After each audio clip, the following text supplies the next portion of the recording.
Hello students, आज हम class 10th की हिंदी मीडियम का लेसन नंबर 3 का नेक्स्ट पार्ट लेकर आए हैं। The warder proceed towards the platform with the 3 valiant revolutionaries.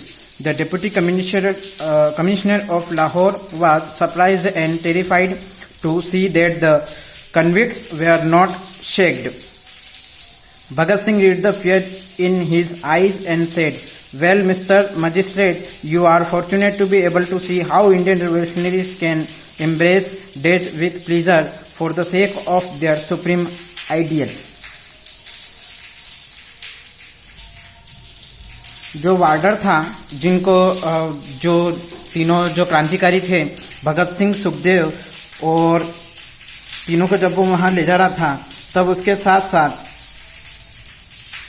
Bhagat Singh, Sukhdev और राजगुरु के साथ जब वार्डर उनको ले जा रहा था, तीनों क्रांतिकारियों को ले जा रहा था, तो वहां का जो डिप्टी कमिश्नर लाहौर के जो थे, वे बहुत सरप्राइज हुए, आश्चर्यचकित हुए और एक तरीके से उनके अंदर भय का माहौल था। वो डर रहे थे और ये देखकर कि तीनों जो क्रांतिकारी हैं वो किसी भी तरीके से कोई भयभीत नहीं थे, उनमें किसी प्रकार का कोई डर नहीं था या किसी प्रकार की कोई शंका वगैरह नहीं थी। Bhagat Singh read the fear in his eyes and said, Bhagat Singh ने उनकी आंखों में उस डर को पढ़ा, देखा और कहा, "well mister magistrate, you are fortunate."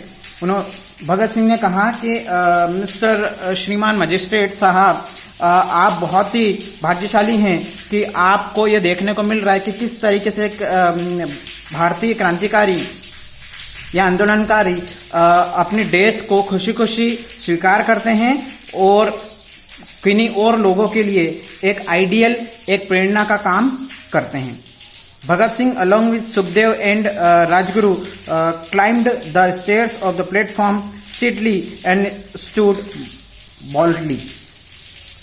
Bhagat Singh, Rajguru और सुखदेव के साथ उन्हें एक जो प्लेटफॉर्म था जहां पर उन्हें फांसी दी जानी थी, वहां पर उन्हें ले जाया गया। वो वहां पर चढ़े और एक तरीके से खड़े हो गए। Bhagat Singh stood in the centre with Sukhdev on his left and Rajguru on his right.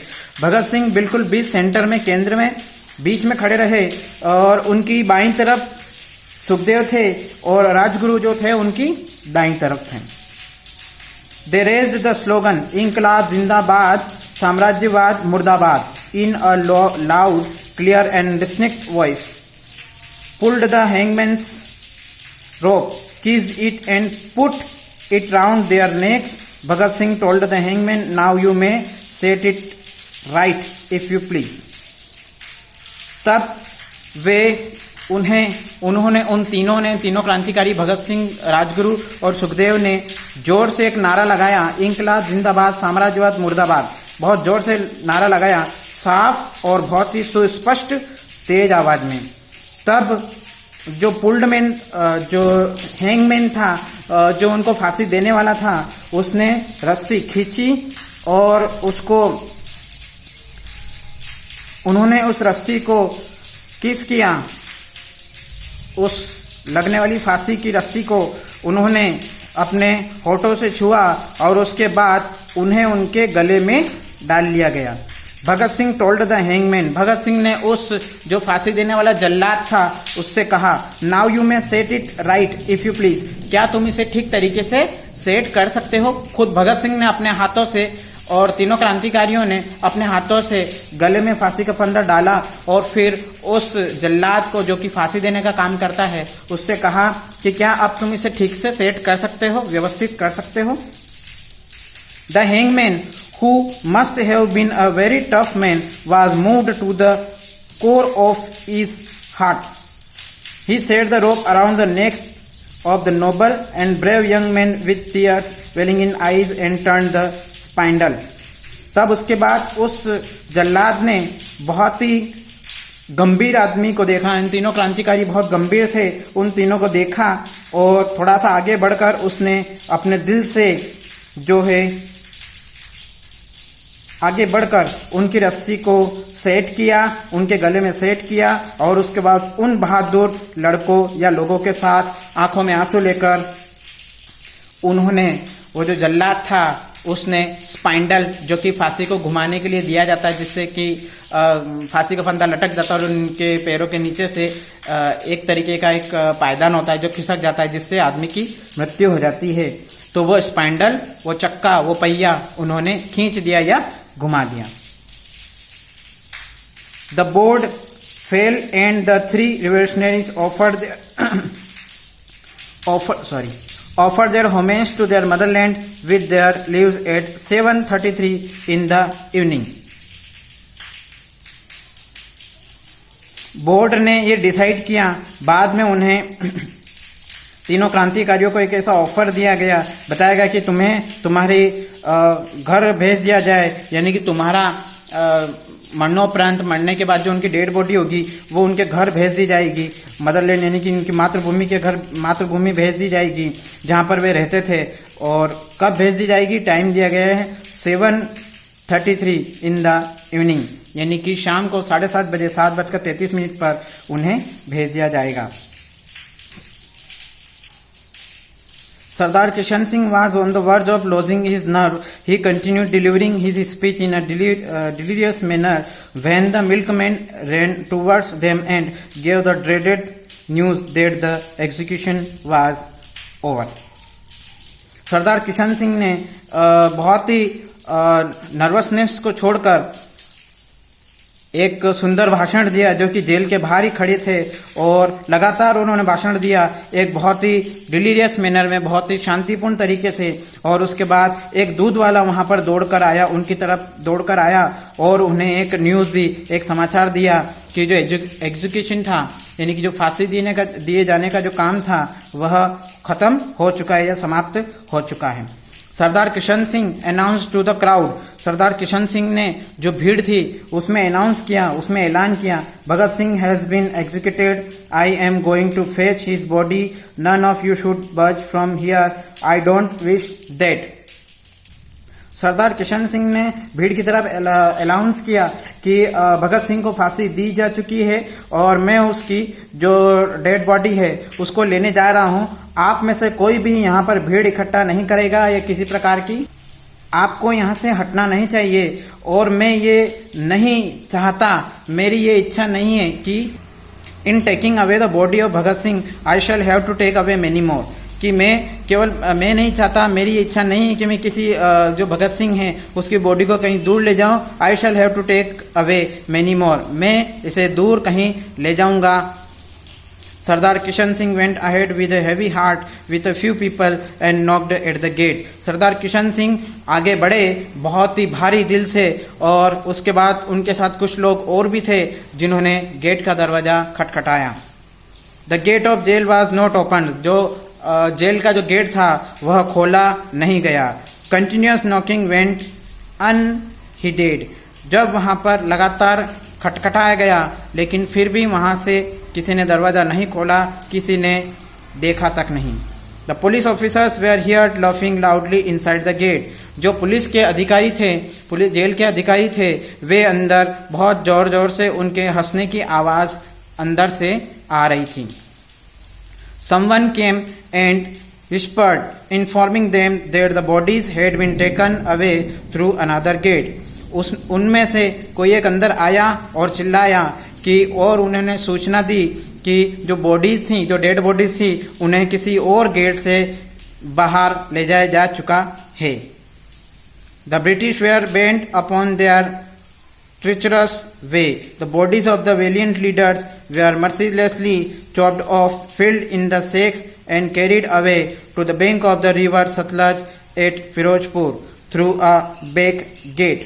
The last rites were to be performed by a Sikh Granthi and a Hindu Pandit. तब अंग्रेजों ने एक बहुत ही जो unnecessary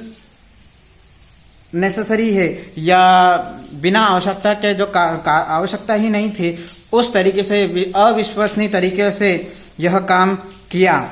the bodies of the valiant leader, जो भी तीनों क्रांतिकारी थे, उनके क्रांतिकारी के डेड बॉडीज को एक बैग में भर लिया गया और उसको पैक कर दूर जो सतलज नदी का किनारा था वहां पर ले जाकर, जो कि फिरोजपुर के पास थी, पीछे वाले गेट से वहां पर सतलज नदी के किनारे ले जाया गया। The last rites were to be perform, जो उसकी अंतिम क्षण जो होते हैं, अंतिम यात्रा जो होती है, वह एक सिख ग्रंथी और एक हिंदू पंडित के द्वारा पूर्ण किया गया। The sacks containing the part of the bodies were taken off the truck. Kerosene was spoiled over them and set ablaze in the most cruel and heartless manner. जो जिन बैग में उनके शव को भरा गया, तीनों क्रांतिकारियों के शव को भरा गया था, तब उनकी बॉडी को वहां से बाहर, उस ट्रक से बाहर निकाला गया, केरोसिन उसके ऊपर छिड़का गया और उसके बाद उन्हें उस नदी में आग में जलाकर फेंक दिया गया। बहुत ही क्रूशियल, यानी कि बहुत ही निर्दयता पूर्वक, बिना दया के उन्हें फेंक दिया गया। When the news reached the neighboring village, the people flocked to the scared spot carrying torches with them. When the news, जब आसपास के गांवों में, पड़ोसी गांवों में यह खबर पहुंची, तो वहां के गांवों के लोग वहां पर एक जगह इकट्ठा हुए और उसके बाद बहुत बड़ी संख्या में इकट्ठे हुए और उस बैग की सर्चिंग में या खोज करने में जुट गए, टॉर्च लेकर उस जगह टॉर्च लेकर सर्चिंग में, ढूंढने में लग गए। The English officers saw the approaching crowd and through away the half burnt shreds of the bodies into the river water, set in the truck and sped away to save their lives. The English officer saw the approaching crowd. जो अंग्रेज अधिकारी था, उसने जब सारे लोगों को, भीड़ को इकट्ठा हुए देखा, तो उसने आधी जली हुई बॉडी को नदी के पानी में फेंक दिया और उसके बाद ट्रक में जाकर बैठकर वहां से दूर भाग गया जहां पर वे रहते थे। The humble villagers gathered the shreds of the half-burnt bodies from the river and performed the last rites with full devotion and love. जो बहुत ही आदरणीय या बहुत ही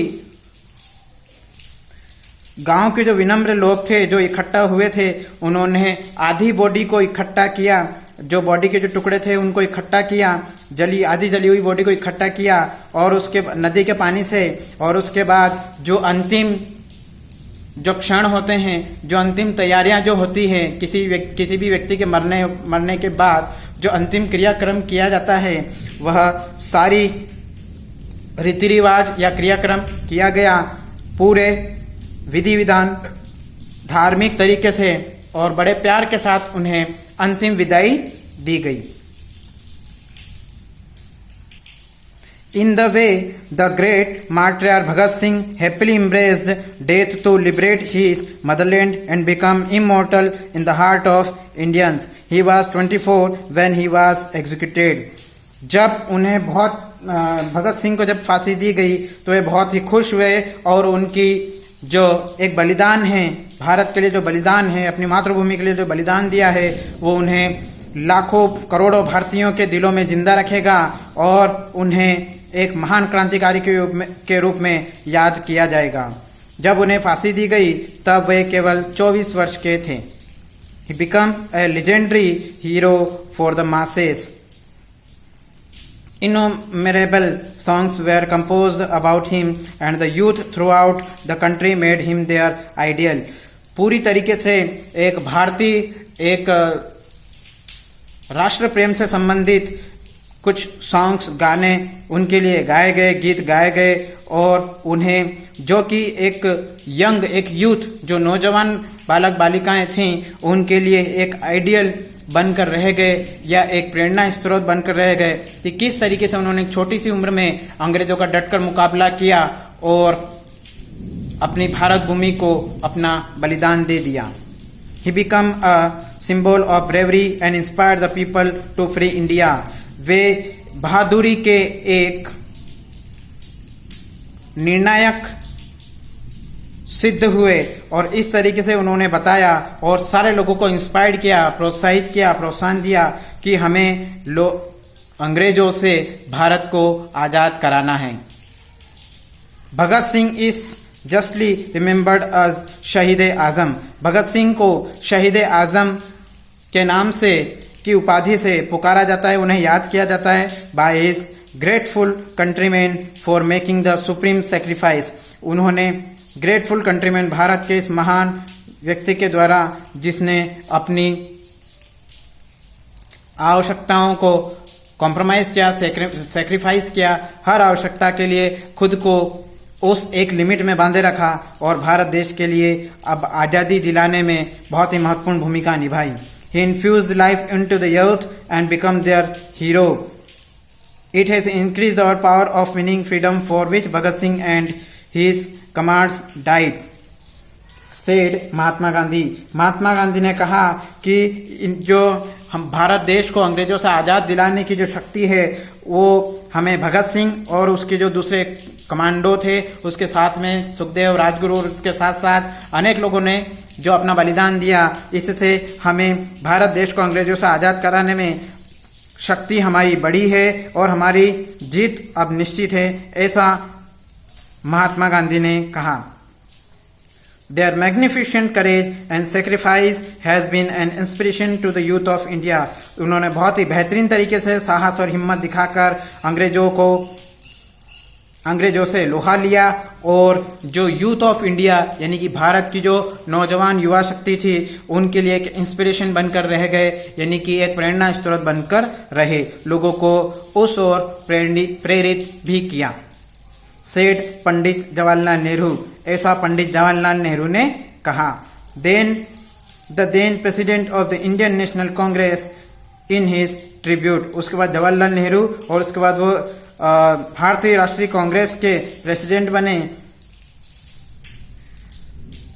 उन्होंने भगत सिंह को ट्रिब्यूट देने के लिए, श्रद्धांजलि देने के लिए कहा, this valiant young man died so that India में लिव, क्योंकि इस महत्वपूर्ण क्रांतिकारी और बहादुर भगत सिंह के कारण, आज उसी के मरने के कारण या उन्हीं के बलिदान के कारण आज हम इंडिया में रह सकते हैं या जीवित हैं या इंडिया में हम आज़ाद हैं।